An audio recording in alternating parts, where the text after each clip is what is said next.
very often, our intellect deceives us. So intellect thinks against this. Intellect says, why is the Guru not gracing me? Why is Sri Krishna not bestowing his grace? Guruji, it seems you have forgotten to grace me, so I've come to remind you.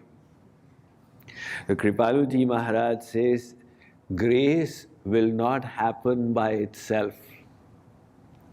There are certain tushtis that we need to carefully watch out for. What is tushti? Tushti means santushti. To become satisfied in your situation. To be satisfied in your situation is an ornament in the material realm. And it's the enemy of sadhana in the spiritual realm. Santoshastrishu kartavya swadare bhojane dhane. In three things, be completely satisfied. Contentment is an ornament. In which three things? Swadare, bhojane and dhane. In your spouse, in your wealth, in the food that you eat. Trishu naivacha kartavyaha swadhyaye japadanayo. In three things, never be contented. In your study of the scriptures, in procuring the knowledge, in your chanting of the names of God, in the seva that you perform, always cultivate this sentiment. I have not done anything as yet. I need to do so much more. So the two different realms have got two different formulae, which we keep in mind while handling them. In the material realm, if we are discontented, we will keep running. And in the spiritual realm, if we are contented, we will stop running. Oh, everything is all right, I'm fine. Then the speed of our sadhana will either reduce or stop completely. That is why this tushti or contentment in the spiritual realm is an enemy of the sadhana. So some of these tushtis, they sneak into our intellect cunningly. One of them is called Ishwar Tushti. The second is called Bhagya Tushti. The third is called Kal Tushti. The fourth is called Sharana Tushti. What is Ishwar Tushti? To think, when God graces me, then everything will happen. So if He is not gracing me, the mistake is from His side. Why is it, Guruji, why is it, God, you are not gracing me? You grace so and so, so and so, so and so. Now what is happening out here? For surrender to God, we are assuming God to be the cause. You need to grace, then I will surrender. We are putting the horse before the cart. The principle has to be understood. God and Guru are samadarshi. Samadarshi means equal towards everyone. So this is called the Jal Vrishti Nyay. The rain falls equally on the ground everywhere. The kind of vessel you have, that is the consequence which happens from the rain. Some of the rainwater fell on the desert sand and it flowed off without any consequence. Some of the rainwater fell on the fertile land and resulted in wonderful vegetation. Some rainwater fell in the drain, in the gutter. It mixed with the sewage and flowed off as sewage water. Some drops, they fell into the river Ganga. They became Sursari Bhagirathi Ganga. Some drop fell into that oyster, the seep, in the Swati Nakshatra, and it transformed into a pearl. Another fell in the cacti and transformed into a thorny bush. Now somebody says that this is gross injustice of the rain. Here it created a thorny bush, there it created a rose flower, there it became the Ganga, here it became a pearl. How unfair! So there is no unfairness there. The rain is falling equally everywhere. It all depends on the vessel, the place where it falls. Similarly, God and Guru have no partiality in their grace. Their grace is equitable because they are bound by laws. Ye yatha mam prapadyante tans tathaiva bhajamyaham. Sri Krishna says in the Gita, as you surrender to me, I shall reciprocate accordingly. Ek pratigya Krishna rache puro hoiche ye hoiche bhaje Krishna tar bhaje toiche. Chaitanya Mahaprabhu said, Krishna's promise is, as you love me, I will love you accordingly.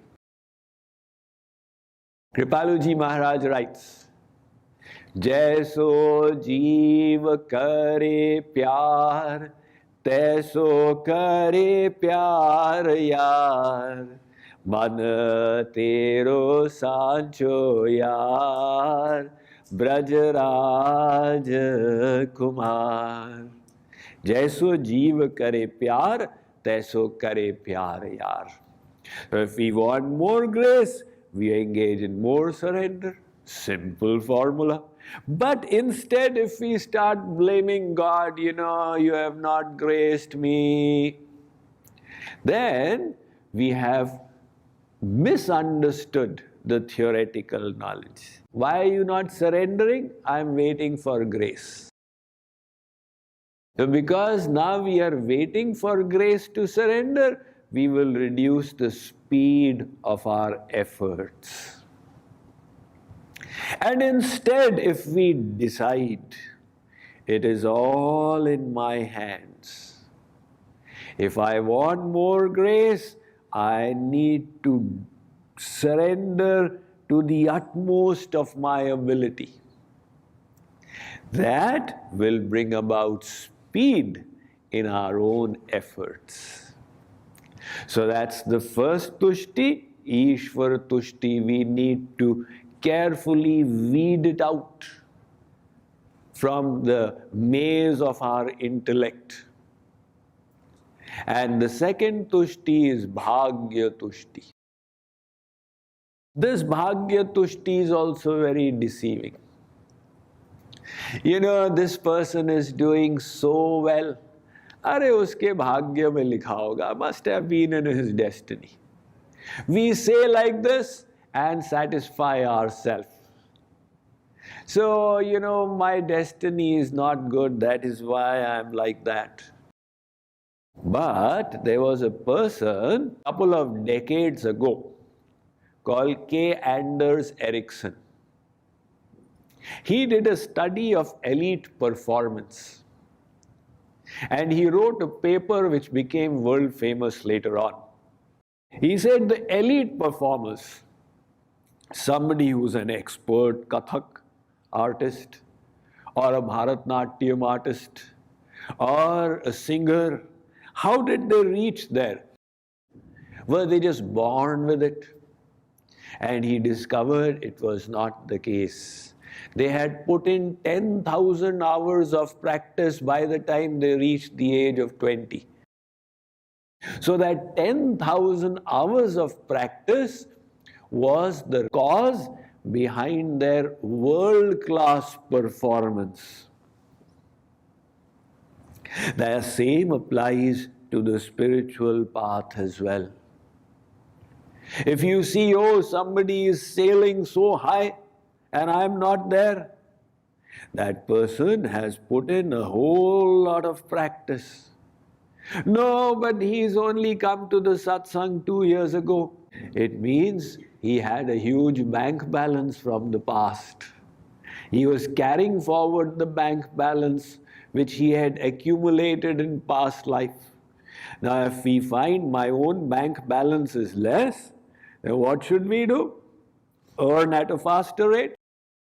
In other words, don't take the crutch of destiny to become lazy. If we do, then we will get satisfied in our situation. Why are you progressing so slowly? Arey, my destiny is bad. What will be the consequence? We will become satisfied. And when we become satisfied, our effort will slow down. So instead of that, keep this knowledge. I am the maker of my destiny. No excuses. I am here today. But I am shooting for the moon. I want to go there. So it will not be a single one long leap. I will have to practice day in and day out, day in and day out. It is through such practice, Kripaluji Maharaj was saying, that somebody becomes a billionaire. It is through such practice that somebody becomes a learned scholar. Kshanasah, kshanaso vidya. Kanasah, kanaso dhanam. You see, somebody is a scholar today, that knowledge did not fall in his lap. He earned it using every little moment. You see a billionaire today, it happened by saving $1. There's a music maestro called Ravi Shankar. Ravi Shankar was asked by the correspondents that you have been giving public performances now for 50 years. So Ravi Shankar ji, do you still need to practice? He said, you know, if I don't practice for one day, I know the flow is not there. I can make out. If I don't practice for 2 days, the critics, they are able to make out this performance was not to Ravi Shankar's level. If I don't practice for 3 days, the common audience is also able to note the difference. So, anabhyasena visham vidya. You may have wonderful knowledge, but if you don't practice it, it will start dwindling and evaporate. That is why abhyas, abhyas, abhyas. Practice, practice, practice. You want to go quickly to the goal? Increase the speed of your practice. You say, you know, I want to develop this virtue, control of the tongue or whatever. Practice more, more, more. In other words, it is always effort that will lead to the results. There are no shortcuts, there are no free lunches. So, bhagya tushti, be wary of it. The third is kala tushti. What is kala tushti? Kala tushti is waiting for the right time. Do bhakti. You know, when the time comes, it will happen automatically. Will the time come and make you do bhakti? Of course not. It is not that time will come and make us do bhakti. Time is passing away. Every moment that goes by is gone forever. It will never come back. Hence Chanakya Pandit had said, Sahanes tanmah chidram samoha savibhramaha yanmuhurtam kshanam vapi vasudevam na chintayet. The biggest loss in your life, the biggest calamity, the biggest tragedy, the biggest reversal is what? That one moment, yan muhurtam, which you did not use in the appropriate manner, in a beneficial, uplifting, positive manner. So, time is an invaluable resource, and time must be very carefully spent. The people who succeed in life are those who know the value of time. People ask me, Swamiji, when I give the public speech, Swamiji, can I have your email? I say, if I give email means I have to give you time. First, I have to decide, is it worth it? You start coming to our regular congregational satsang, and then I'll give you the email, but not otherwise. Or people will, in India and all, the moment they see a Baba, oh, Swamiji, I have got a question on the railway station, everything. So why spend 15 minutes with this guy instead? Do contemplation for 15 minutes. So time is an invaluable resource. You must realize that you can purchase so many things in life, but you can't purchase time. It is only passing by. The only option you have is how will you invest your time. And that will make all the difference. Some people, they waste their time. Some people utilize it. And those who are effective make the best use of their time. That's what makes all the difference. So don't wait that the time will come and it will make me do bhakti automatically. The kala tushti also needs to be rejected. And the fourth is sharan avaran tushti. Sharan avaran tushti is what?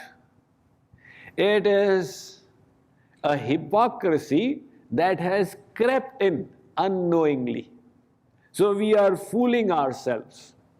Sharan avaran tushti means to say, I am surrendered, nothing is mine in the world. And having said that, become contented. In other words, to talk of Sharanagati with the mouth, but not do it actually. And having said it, become contented. Everything of mine belongs to the Guru. Now the statement is very right. It is a statement of Poon Sharanagati, complete surrender. But the person does not actually believe it from inside, does not implement it from inside. And having said it, he is content. Sab to Bhagavan ka hai. Like, let us say, you call the Babaji to your home. Now, sadhus and Babas, they are of free mind, no bonds. So he asked, this such a big house, whom does it belong to? Guruji, it is all yours. The statement is perfect, right? From his mouth, he is saying the right things. It is all yours. And that car outside, whose is that? Guruji, it is all yours. And this fridge and this TV and all. Guruji, nothing in this house is mine. Everything belongs to you. So Guruji said, well, you know, I did not know there's so much of my property lying out here. You get that U-Haul, put it all in there and send it to my ashram. Now the person thinks, oh my, what kind of a guru is he? Guruji, what kind of a sadhu are you? Before this, I told to 20 sadhus, it is all yours. Nobody said send it to my ashram. Have you taken sannyas recently? So, people, they give statements of Poon Sharanagati, but don't do it from inside. And having said it, they become contented. Oh, I am totally surrendered. Because I have said, Shri Krishna Sharanam Mama. And I have put a sticker in my shop, Shri Krishna Sharanam Mama. So when the Yamdoots come, I'll show them the sticker here. This is Sharan Avaran Tushti. So all these kinds of tushtis need to be lifted and thrown away.